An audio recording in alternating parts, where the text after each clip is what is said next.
Señor Jesús, gracias de todo corazón por este día donde te podemos adorar, cantar. Tenemos este espacio que tú nos provees para que el cielo baje a la tierra y para que nosotros entremos en ese cielo a través de la adoración. Cantamos que no hay nada imposible para ti, no lo hay. Cantamos que tú eres digno y eres el único realmente digno de nuestra adoración. Señor, abrimos nuestros corazones para escucharte. Venimos sedientos de tu palabra, venimos sedientos de ti.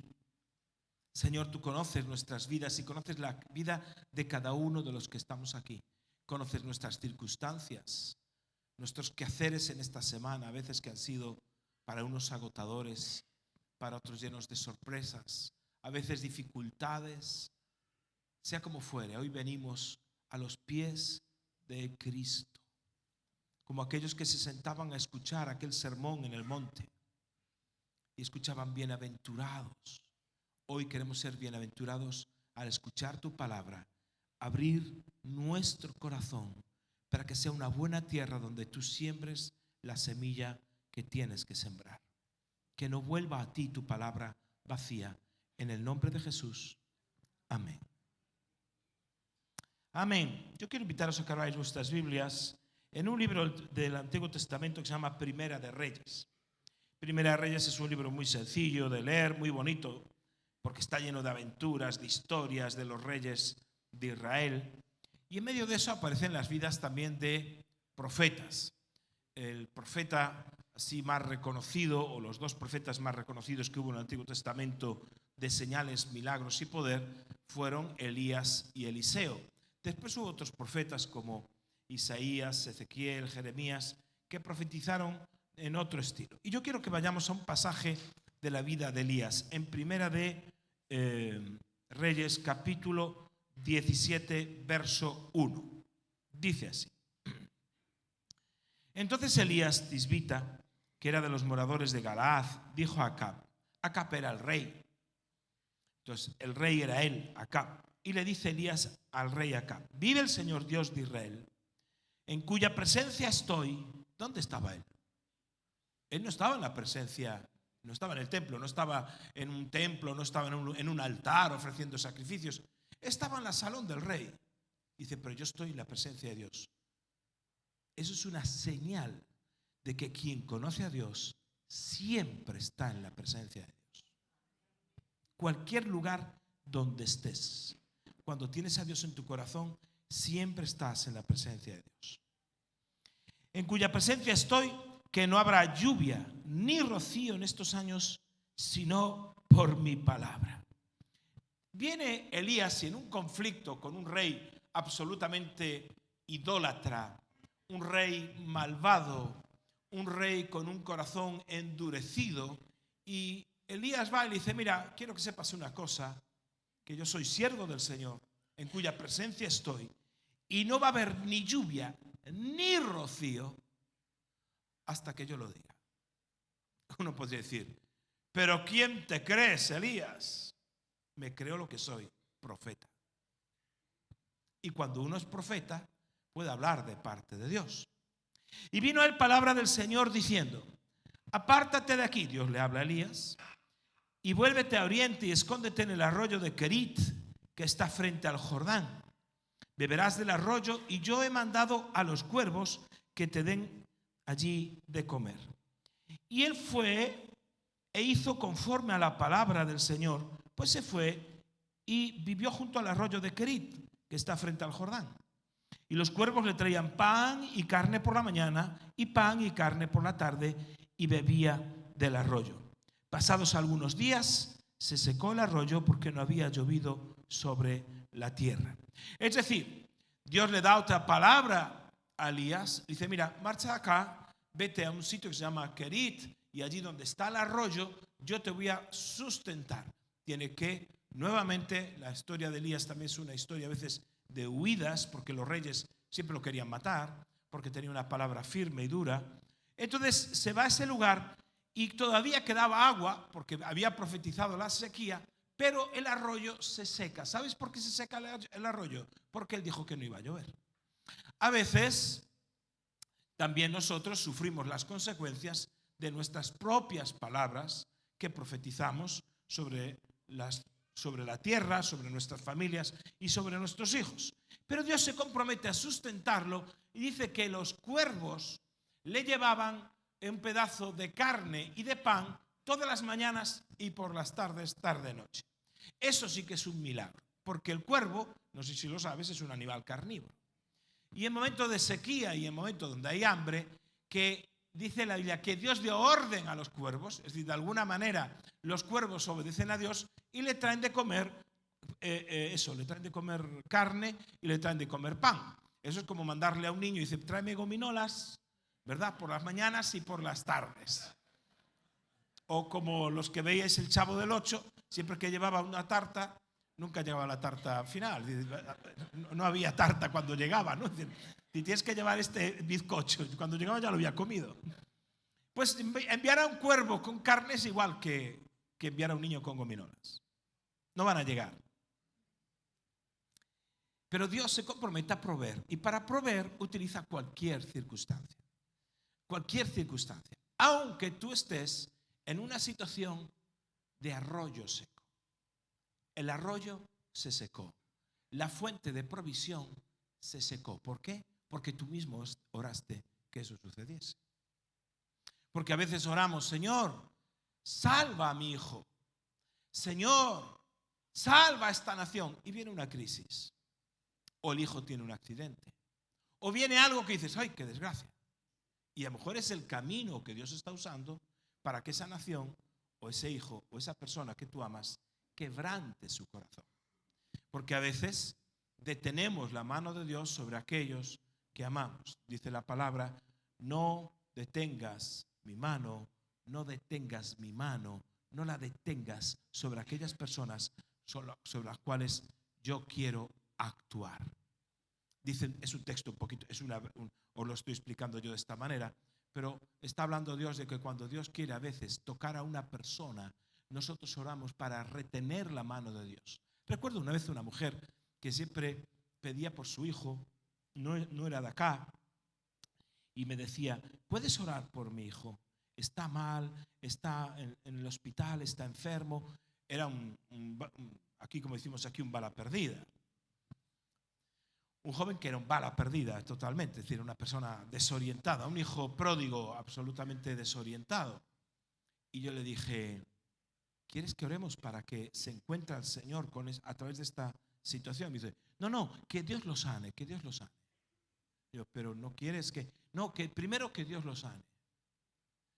Dije yo, sí, pero si se sana y se va para el infierno, no tiene mucho sentido esto. Es decir, no había una carga, no había un corazón preocupado por esa situación de salvación eterna de su hijo. Pero volviendo a Elías, porque yo quiero llevaros hoy un poquito a tres voces.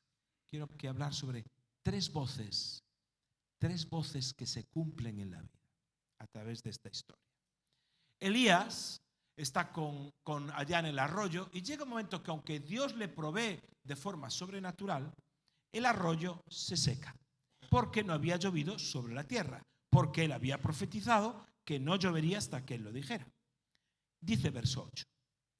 Vino luego palabra del Señor diciendo, levántate a Sarepta de Sidón y mora allí, porque yo he dado orden allí a una mujer viuda. Segunda orden. La primera orden dice que dio orden a unos cuervos y ahora a una mujer viuda, que te sustente.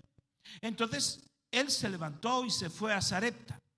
Y cuando llegó a la puerta de la ciudad, he aquí una mujer viuda que estaba allí recogiendo leña. Y él la llamó y le dijo, te ruego que me traigas un poco de agua en un vaso para que beba. Y yendo ella para traérsela, él la volvió a llamar y le dijo, te ruego que me traigas también un bocado de pan en tu mano. Y ella respondió, bueno, hasta aquí un momentito, sigo ahora. Fíjate, llega, Dios le habla y dice, si secó el arroyo, tranquilo. Igual que yo preparé a unos cuervos, ahora voy a preparar a una mujer viuda que te sustente. Uno diría, bueno, una mujer viuda, supongo que con pudiente, con recursos, alguien que puede sustentarlo. No, una mujer que no tenía nada. Y entonces llega a Sarepta y cuando se encuentra una mujer que está recogiendo leña, en ese momento dice, ¿me puedes dar un poco de agua? Entonces cuando ella le ofrece el poquito de agua y se va, dice, hey, un momento, mira, antes que se me olvide, ¿me podrías también traer una torta de pan? Dijo, mira, ¿ves esta leña que llevo? Y ahora le explica lo que va a hacer con esa leña. Y yendo ella para traérsela, él la volvió a llamar y le dijo, te ruego que me traigas también un bocado de pan en tu mano. Y ella respondió, vive el Señor tu Dios, que no tengo pan cocido. Solamente un puñado de harina tengo en la tinaja y un poco de aceite en una vasija. Y ahora recogía 2 leños para entrar y prepararlo para mí y para mi hijo, para que lo comamos y nos dejemos morir. ¿Qué clase de situación vive una persona para que decida que hoy es su última comida y morir? Y no está hablando de suicidio. No está hablando de alguien que decide quitarse la vida para dejar de sufrir. Es simplemente alguien que ya no tiene absolutamente ningún recurso. Se le acabó todo. No tiene nada. Ella y su hijo. Y todas aquellas que sois mujeres y tenéis hijos, sabéis lo que eso duele. Los padres también, pero creo que las madres más. Una vez, iba a contar una historia, mejor no la cuento si no me lío. Entonces no quiero entrar a liar. Entonces fíjate, para que veas el contexto, Elías le dijo, no tengas temor, ve, haz como has dicho, pero hazme a mí primero de ello una pequeña torta cocida debajo de la ceniza y tráemela. Y después harás para ti y para tu hijo. Porque el Señor Dios de Israel ha dicho, y ha dicho sí, la harina de la tinaja no escaseará, ni el aceite de la vasija disminuirá, hasta el día en que el Señor haga llover sobre la faz de la tierra. Entonces ella fue e hizo como dijo Elías, y comió él y ella y su casa muchos días. Así que pasó mucho tiempo. Y la harina de la tinaja no escaseó, ni el aceite de la vasija menguó, conforme a la palabra que el Señor había dicho por Elías. Es decir, te encuentras, para la sorpresa, te encuentras con que Dios, para proveer a Elías, hace un milagro sobrenatural y le da de comer a través de los cuervos. Ahora, la próxima fuente de la provisión iba a ser una mujer viuda que tenía absolutamente nada. Un poquito de aceite, un poquito de harina, lo justo para morir. Y por lo menos no morir con hambre. Algo es algo. Y por lo menos no morir ni mi hijo ni yo con hambre. Morimos. Punto y final. ¿Cómo es posible que Dios no escoja a alguien pudiente? ¿Qué pasa? ¿No había gente rica en ese lugar? ¿No había gente con suficientes recursos para darle de comer bien al profeta? A veces pensamos que las situaciones de necesidad o que las situaciones la palabra es necesidad, de extrema crisis en la que pasamos, implican que Dios no tiene cuidado de nosotros. Pero la verdad es que Dios se glorifica y muestra que es Dios ¿en qué? En que es capaz de sustentarnos a pesar de que las circunstancias sean totalmente contrarias. Es evidente que unos cuervos te traigan de comer, es que Dios use la naturaleza para proveerte, dices, esto es Dios. Pero si realmente él se hubiera ido a casa de una persona rica y esa persona le sustentase, también sería Dios. Pero el profeta podría pensar, bueno, no es que sea Dios, es que esta gente puede ayudarme. Bueno, no es que sea Dios, es que yo soy muy buen trabajador. Y el sustento que tengo es porque yo me lo he currado y yo me lo he ganado. Sí, hasta que llega una enfermedad y se te va la salud. Y entonces las cosas cambian. A veces nos olvidamos que nuestro proveedor no es nuestro trabajo. Nuestro proveedor no es nuestro esfuerzo, sino que nuestro proveedor siempre es Dios. A veces usará en una familia al esposo para proveer, a veces usará a la esposa para proveer, a veces usará a los dos para proveer y a veces usará a ninguno. y Dios traerá provisión. Lo que sí es cierto, que el rey David, ya siendo mayor, ya siendo un hombre viejo, escribe uno de sus últimos escritos, dice: he sido viejo, lo he visto todo, dice, no he visto a justo desamparado, ni hijo de justo que mendigue pan, a su simiente que esté mendigando pan. ¿Qué quiere decir? Que hay un cuidado de Dios especial sobre sus hijos, aunque aparentemente podamos estar viviendo un tiempo de necesidad. Ahora bien, esta viuda de Sarepta no era judía, no era del pueblo de Dios. Sin embargo, Dios la elige para proveer, lo cual quiere decir que Dios puede usar a cualquiera para proveer, sea del pueblo de Dios o no sea del pueblo de Dios. Dios puede mover cualquier circunstancia para traer provisión a una vida o para traer cualquier sustento que hiciera falta. ¿Y qué le dice a esta viuda? Que iba a ser el objeto, la fuente, el canal de la provisión de Dios para Elías. Le dice: mira, el Señor Dios de Israel ha dicho así: la harina de la tinaja no escaseará, ni el aceite de la vasija disminuirá hasta el día que el Señor haga llover sobre la faz de la tierra. Es decir, cuando las circunstancias naturales no proveen el pan, como es la lluvia que tiene que venir para producir el trigo, ese trigo tiene que crecer, hay todo un proceso. Tiene que ser cosechado, tiene que ser molido, tiene que ser mezclado con levadura, tiene que ser amasado, tiene que ser con agua, tiene que ser puesto en el fuego. Para producir pan hay que hacer muchísimas cosas. Sin embargo, dice, cuando falla la provisión natural, Dios te va a cuidar cualquiera que sea la circunstancia. Y fíjate, y la harina de la tinaja no escaseó, ni el aceite de la vasija menguó, conforme a la palabra que el Señor había dicho por Elías. La palabra que había dicho el Señor por Elías. Y ahora fíjate, le habla un cuervo Dios, le habla a una viuda, y ahora le habla. El cuervo es un animal no racional, la viuda es un ser humano, criatura de Dios, que es una persona racional, pero ahora le habla a un objeto. Ahora de repente hay algo que sale de la boca de Dios conforme a la palabra que había dicho Elías. Sale de la boca de Dios y le habla a un aceite y le habla a una harina y dice: no vas a escasear. Y en esa tinaja y en esa vasija no menguó nunca más ni el aceite ni la harina. Es decir, hay algo que tiene que ver con una palabra. Cuando tú recibes una palabra de parte de Dios, hay algo que tú desatas con tu boca, porque dice: conforme, y ahora lo veréis, había dicho el dicho que había dicho por Elías. Y Elías empieza a hablarle al rey, dice: palabra del Señor diciendo, y dice: no lloverá sino por mi palabra, no lloverá por mi palabra. Es decir, Elías está diciendo: lo que yo digo, lo que yo voy a decir, eso va a producir un cambio en la naturaleza, y lo que Dios dice hasta puede producir un cambio en la estructura molecular, una estructura física de un aceite que se multiplica, una harina que se multiplica. Hay una estructura que es cambiada. Cuando Jesús, en la alimentación de los 5.000, toma esos panes, poquitos panes, esos poquitos peces, dice que oró por ellos.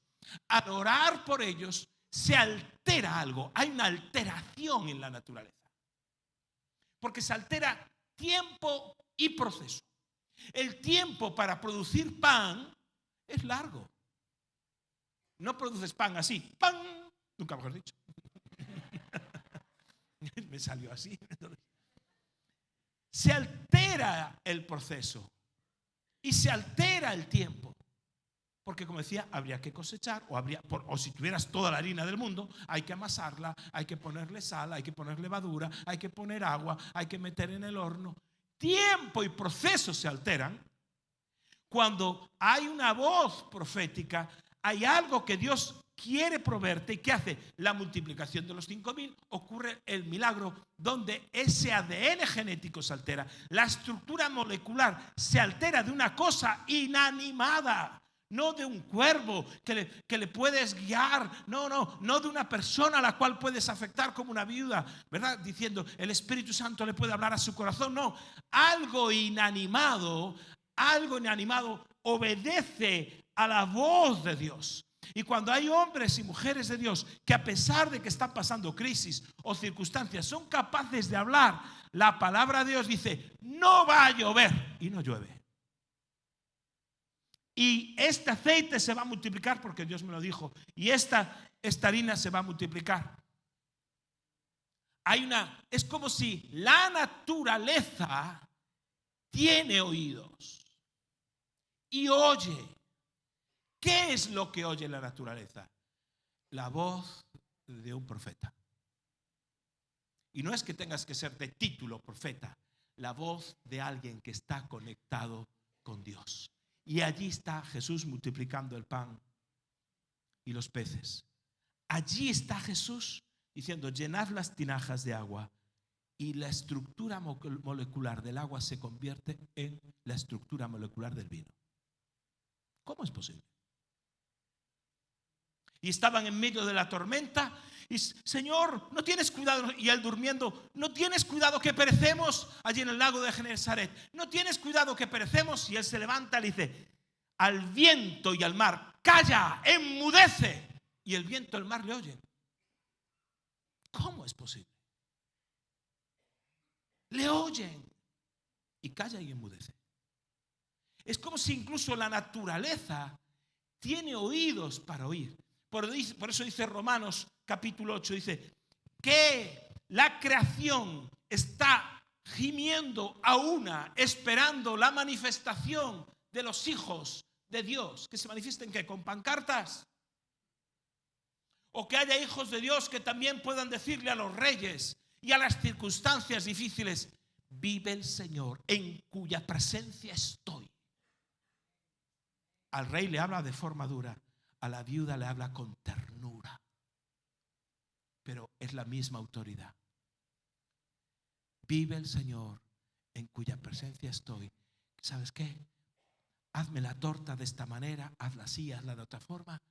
Nunca te va a faltar ni harina ni aceite, hasta que llueva, es decir, hasta que se pueda producir de forma natural las mismas cosas.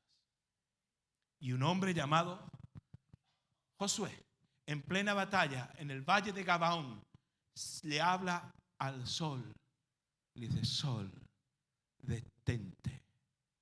Dice que los grados de la tierra se paran y el sol se paraliza y se detuvo. Una imagen clara de que nosotros, los hijos de Dios, tenemos autoridad en lo que sale de nuestra boca. Tenemos autoridad en lo que sale de nuestra boca.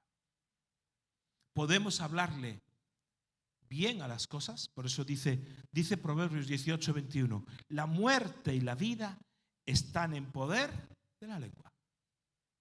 La muerte y la vida están en el poder de la lengua. ¿Qué nos hablamos? ¿Qué nos decimos a nosotros mismos? Fíjate lo que hablaba esta mujer. ¿Qué hablaba esta viuda? Esta viuda hablaba, y fíjate lo que hablaba. Dice, te lo voy a recordar. Fíjate la voz de la viuda.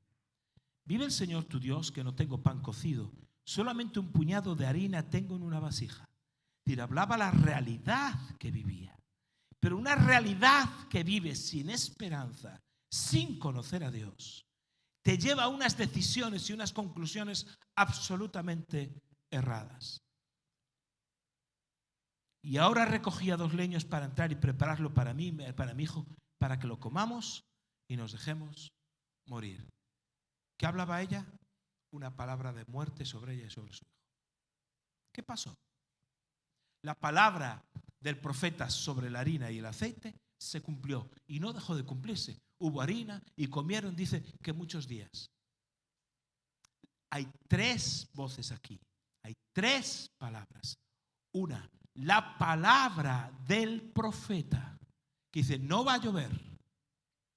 La palabra que sale de la boca de Dios, que dice que dio orden a los cuervos, que organizó, preparó todo para que la viuda también lo sustenta, que es capaz de hacer multiplicar el aceite y la harina de forma que eso provea sin sin fin, en ningún sentido, que eso no acaba hasta que vuelva a llover. Pero hay otra palabra, que es la palabra de la viuda, que dice, nos vamos a morir.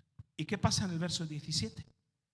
Después de estas cosas, estoy en Primera Reyes 17. Después de estas cosas, aconteció que cayó enfermo el hijo del ama de la casa, de esta mujer.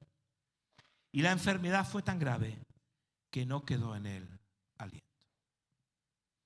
Y ella dijo a Elías, ¿qué tengo yo contigo, varón de Dios? ¿Has venido a mí para traer a memoria mis iniquidades, mis pecados, y para hacer morir a mi hijo? Es interesante. La mujer ya había decidido que ella y su hijo morían. Y se cumple su palabra. La de ella. Pero le echa la culpa al profeta. Es muy interesante.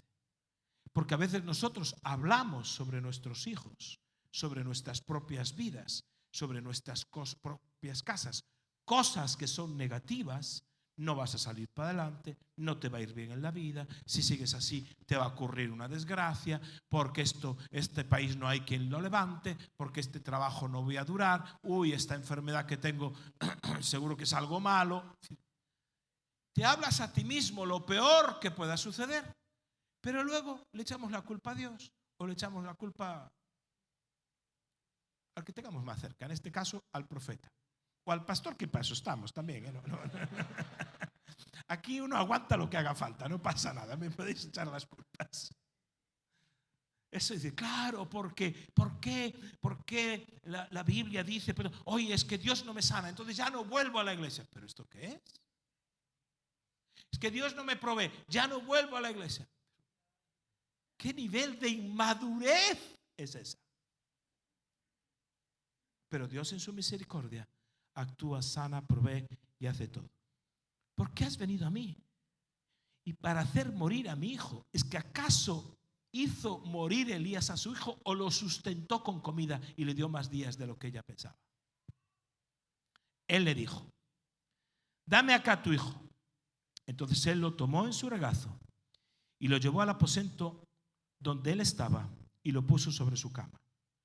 Y clamando al Señor dijo, Señor Dios mío, aún la viuda cuya casa estoy hospedado has afligido, haciendo morir a su hijo. Y se sentó, tiró un clamor diciendo, Señor, yo no quiero estar de donde estoy yo, haya muerte, haya vida. Es decir, ayúdame en esta situación, no puede ser. Y dice, y se tendió sobre el niño 3 veces. Y clamó al Señor y dijo, Señor Dios mío, te ruego que hagas volver el alma de este niño a él. Y el Señor oyó la voz de Elías. ¿Qué es lo que oyó el Señor? Y el alma del niño volvió a él y revivió. La voz de la mamá que dijo, va a morir mi hijo. ¿Y qué le pasó al hijo? Murió. La voz de la mamá dice, aún encima has venido, has hecho morir a mi hijo. Fíjate, la voz de una mujer que en desesperación, una desesperación económica como la que tenía, una desesperación de necesidad, empezó a hablar mal de todo lo que rodeaba. Incluso nos vamos a morir, aquí no hay quien salga para adelante. Incluso cuando empezaba a prosperar y las cosas estaban bien y algo sale mal, se vuelve contra Dios, se vuelve contra el profeta. Pero la voz de un profeta habla de otra manera. Hay una relación con Dios y ves aquí a Elías diciendo, pero Señor, orando, ¿cómo es posible que esto esté pasando? Es decir, no es un hombre que digas, no, es perfecto, es un hombre que no tiene quejas. No, ves un hombre natural como tú y yo, un hombre que es capaz de decirle a Dios, ¿cómo es posible que haya muerto este niño? Pero clama de otra manera, o alza su voz y oye Dios, no la voz de la madre, que es una voz por desgracia, ¿no? Porque ya no la podemos culpar de esto, es una voz afligida, quebrada porque le ha muerto su hijo, sino que oye la voz de alguien que tiene fe, la voz de alguien que conoce a Dios, la voz de alguien que sabe relacionarse con Dios. No la voz de alguien que se acerca a Dios como decimos aquí, ¿no? Como se dice en España, todo el mundo se acuerda de Santa Bárbara cuando truena. Es decir, te acuerdas de cuidarte físicamente cuando estás con un ataque al corazón. Pero mientras comamos y bebamos, que mañana volveremos. Ahora, cuando te da ataque al corazón, dice, hoy tengo que comer mejor, o tengo que hacer ejercicio, o tengo que adelgazar, o lo que sea. Y el Señor oyó la voz de Elías, os leía. Oye, Dios oye una voz. Y el alma del niño volvió a él y revivió. Tomando luego Elías al niño, lo trajo al aposento de la casa y lo dio a su madre. Y le dijo a Elías, mira, tu hijo vive. No le recriminó, no aprovechó para echarle un sermón acerca de lo que tenía que hacer o no hacer.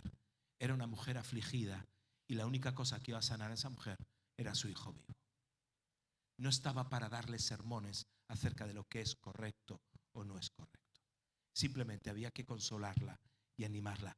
Y sin decirle nada, entonces la mujer dijo a Elías, ahora conozco que tú eres varón de Dios. Es decir, ¿hasta ahora qué pasaba? No, ¿hasta ahora qué pasaba?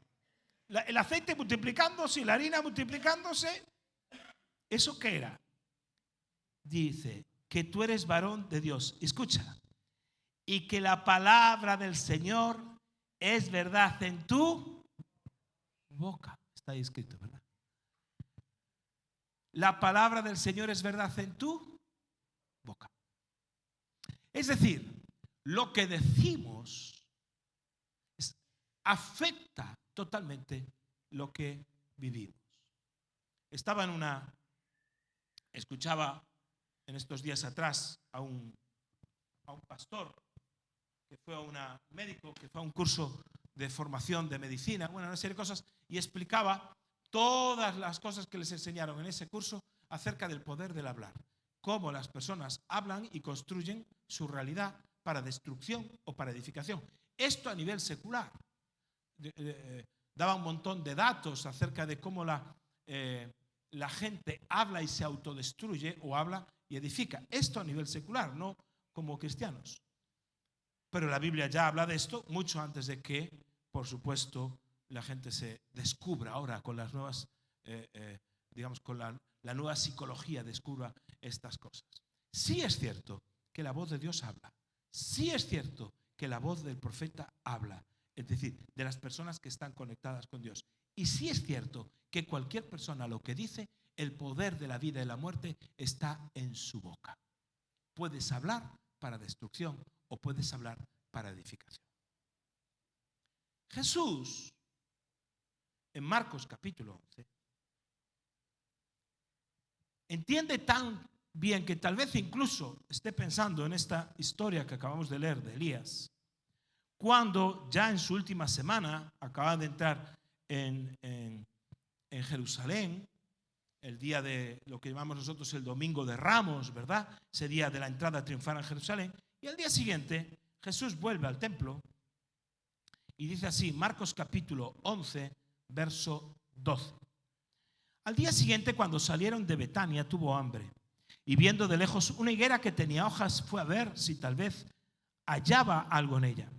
Pero cuando llegó a ella, nada halló, sino hojas, pues no era tiempo de higos. Entonces Jesús le dijo a la higuera, nunca jamás coma nadie fruto de ti. Y lo oyeron sus discípulos. Verso 20. Y pasando por la mañana, al día siguiente, vieron que la higuera se había secado desde las raíces. Entonces Pedro, acordándose, le dijo, Maestro, mira, la higuera que maldijiste se ha secado. Respondiendo Jesús les dijo, tened fe en Dios. Y ahora de repente Jesús mezcla el concepto de fe en Dios con lo que tú vas a hablar y con lo que va a salir de tu boca. Porque de cierto os digo, fíjate el verbo decir cuántas veces aparece en este texto. Verso 23.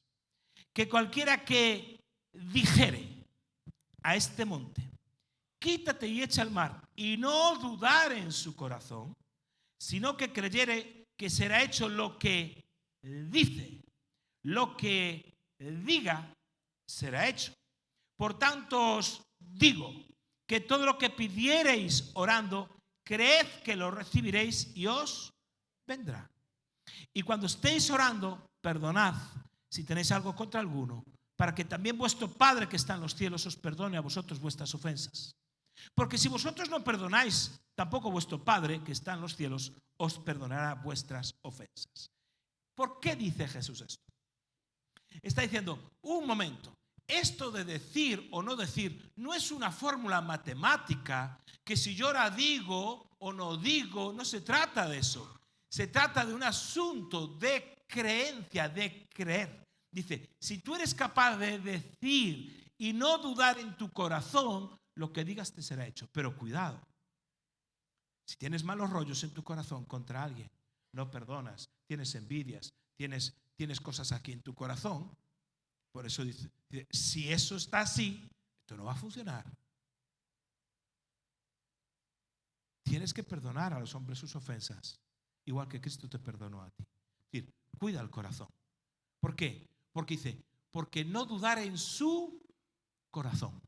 Y si en tu corazón, donde no puedes dudar, hay rencores, hay falta de perdón, hay incluso oscuridad o suciedad. En cierta ocasión a Jesús le recriminaron porque sus discípulos comían sin hacer el lavamiento de manos ritual, no que las tuvieran sucias, sino un lavamiento ritual de manos. Y dice, uy, tus discípulos comen cosas que les van a contaminar. Y Jesús dijo, tranquilos.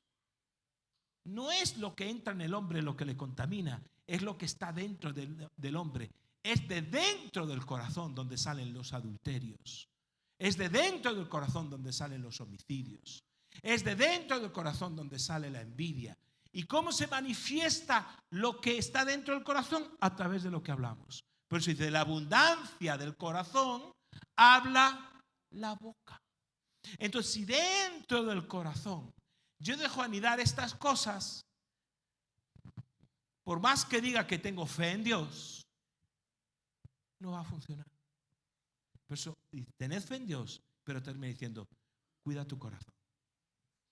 Porque todo lo que digas se va a cumplir. Y entonces está en el contexto, dice, fíjate, si digo algo que esta higuera no va a dar más fruto, la higuera, él no dijo, sécate, no dijo nada de eso. Dijo, que nadie coma fruto más de ti. Y la higuera, otra vez que tiene oídos para oír, porque por eso Jesús decía, el que tenga oídos para oír, ¿qué? Oiga. Es decir, el que tenga oídos para oír, oiga. La higuera, igual que el mar, igual que los peces, igual que el sol y la luna, igual que la naturaleza, tiene oídos para oír la voz de alguien que tiene fe en Dios. Cuando la higuera oye, dice, nadie más va a comer fruto de ti. La higuera se seca. Entonces Jesús está diciendo, cuidado con lo que hablas, porque se cumple. Cuidado con lo que hablas, porque se cumple. De nada sirve que vengas cada semana a escuchar una palabra que te reta, que te edifica, que te alienta, si luego tú mismo te autodestruyes como aquella mujer que dice, estamos pasándolo mal, mira, mejor mi hijo y yo nos morimos. Sí, la Biblia está muy bonita. Sí, la iglesia es estupenda, mira que bien cantan y que bien predican. Sí, pero no vamos a salir para adelante porque de esta nos salimos. Entonces, claro, todo lo que pueda edificar Dios por una parte, tú lo puedes estar deshaciendo por otro. ¿Cómo? Con tu boca. Con tu boca. Por eso el apóstol Pedro, cuando le escribe en su primera epístola, allá por el capítulo 3, le escribe su epístola y dice así en el verso 8. Finalmente, 3:8 de primera de Pedro. Sed todos del mismo sentir, compasivos, amándoos fraternalmente, misericordiosos, amigables. Se nos pide, fíjate qué tipo de gente se nos pide que seamos. Hasta amigables. Yo no sé por qué alguien pensó en algún momento que ser serio y malhumorado debe ser síntoma de ser más santo. Sí, hermano, no sé qué. ¿Esto qué es?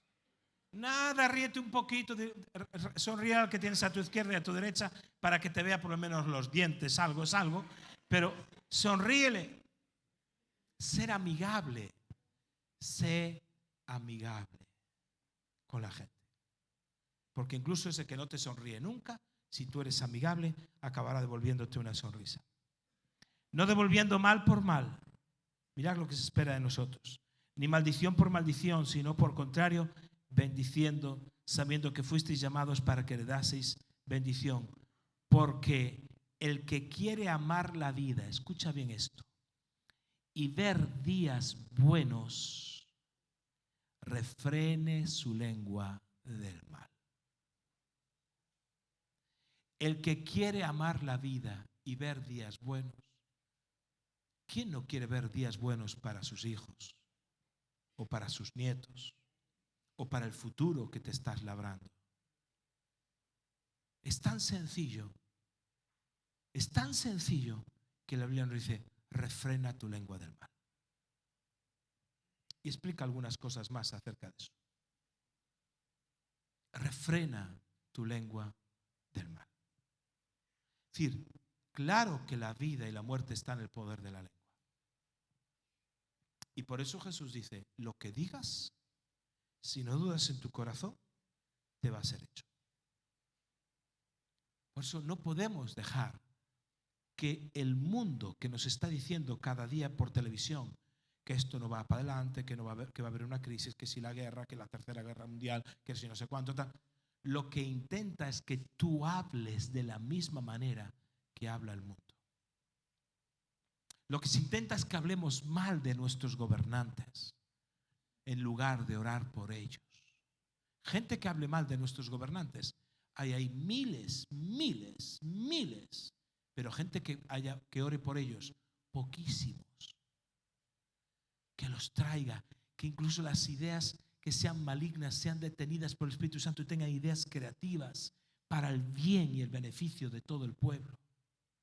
Alguien que ore por ellos, alguien que entienda que podemos ejercer autoridad profética sobre reyes, sobre gobernantes, sobre la naturaleza. Esas voces siguen funcionando. La voz de Dios sigue dando orden para que tú seas prosperado, mantenido por cuervos o por una mujer pobre. No lo sé, pero sea como fuere, Dios puede mover personas en las cuales halles gracia para que se te dé un trabajo, para que se te dé un sustento, se te dé alimento. No te va a faltar nunca. Nunca te va a faltar si confías en Dios. Nunca te va a faltar, ni para ti ni para tus hijos. Nunca, jamás, nunca. No sé cómo Dios va a proveer. No sé si usará cuervos, no sé si usará en las circunstancias esas, pero nunca, no hay por qué temer. Ese temor no tenemos por qué tenerlo. Porque nunca te va a faltar. Tan solo hace falta que tu boca hable y se alinee con la voluntad de Dios. Y vuelvo y termino de nuevo con Primera Reyes 17. Entonces Elías tisbita, que era hijo de los moradores de Calaz, verso 1: vive el Señor, Dios de Israel, en cuya presencia estoy. Cuando tú eres consciente de que estás en la presencia de Dios, cuida lo que dices. Porque no solo eso, dice, y vino a él palabra del Señor diciendo. ¿Qué quiere decir? Que no solo estás en la presencia de Dios, sino que escuchas a Dios. Una vez una persona me dijo: ¿y por qué tengo que orar si la Biblia dice que todo lo que voy a pedir Dios ya lo conoce?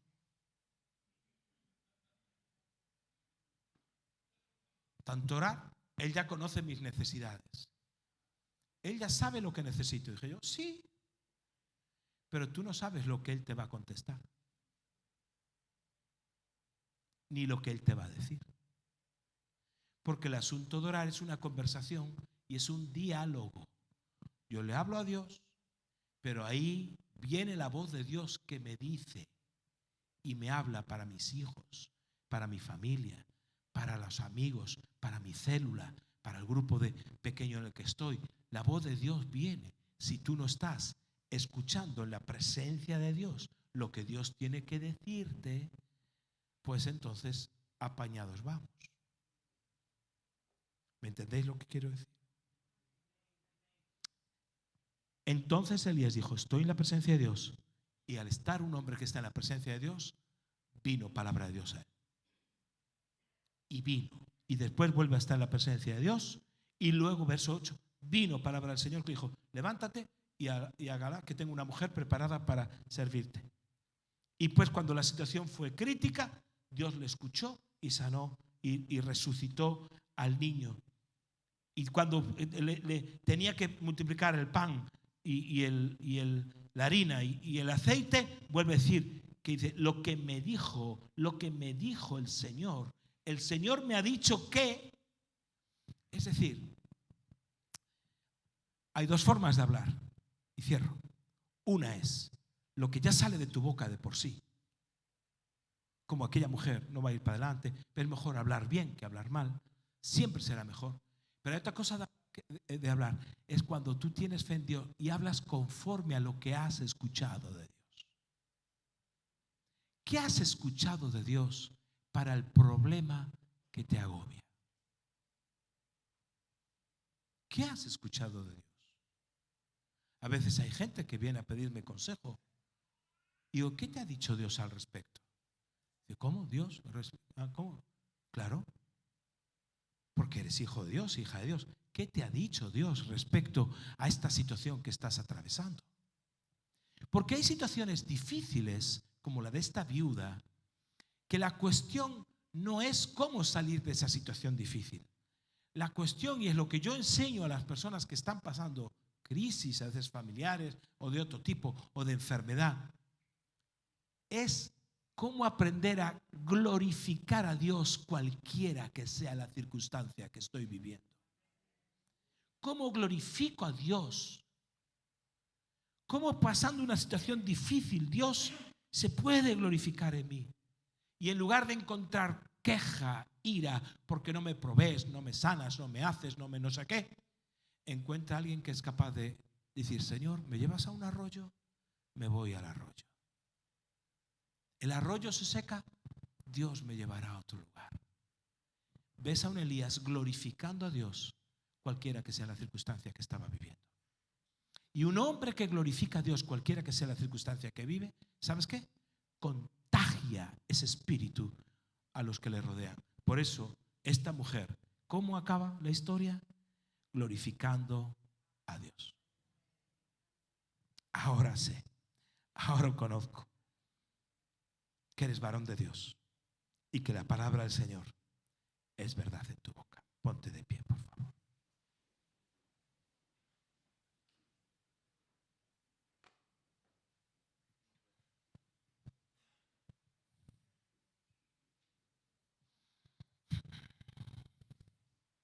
Te invito a que durante unos instantes, no quisiera que te distrajeras con nada, sino que puedas cerrar tus ojos y centrarte en el Señor.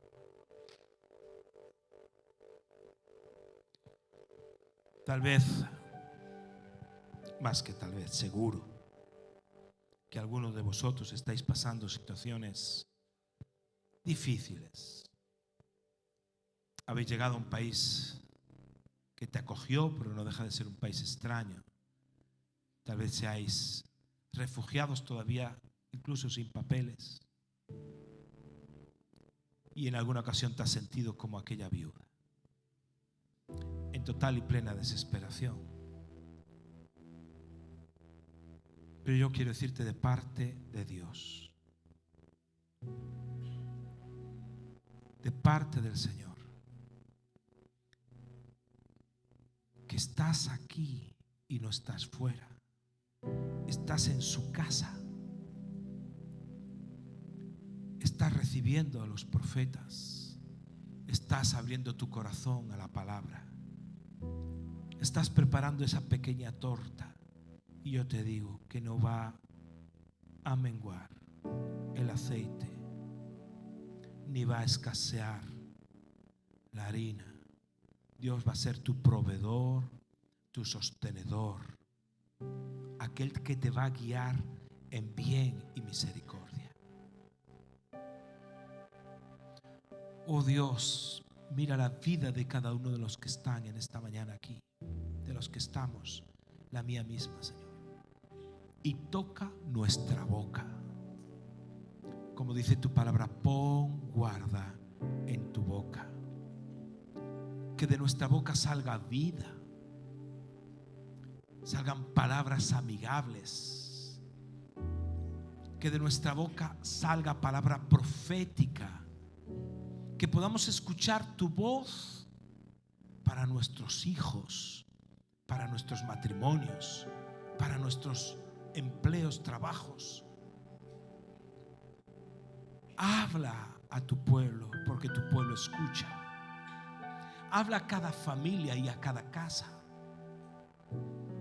Obra un milagro, Señor. Si tú necesitas que el Espíritu Santo te ministre en esta mañana, yo te pido que levantes tu mano allí donde estás. Quiero traer una palabra y una voz profética para tu vida. Señor, mira estas manos levantadas que te dicen te necesito, que te están diciendo necesito de ti. Señor, yo quiero que abras y te pido que abras los oídos del Espíritu para que puedan escucharte, los oídos de su corazón para que puedan anidar la palabra tuya en sus vidas. Obra tú, Espíritu Santo. Trae provisión allí donde no hay. Trae sanidad donde haya enfermedad. Trae restauración donde algo se haya quebrado. Trae esperanza en el nombre de Jesús. Si estás desesperanzado, en el nombre de Jesús, no dudes en tu corazón y empieza a hablar bien, palabras de bien, para que veas larga vida, para que veas misericordia, para que veas días buenos sobre tu casa y tu descendencia. Refrena tu lengua del mal.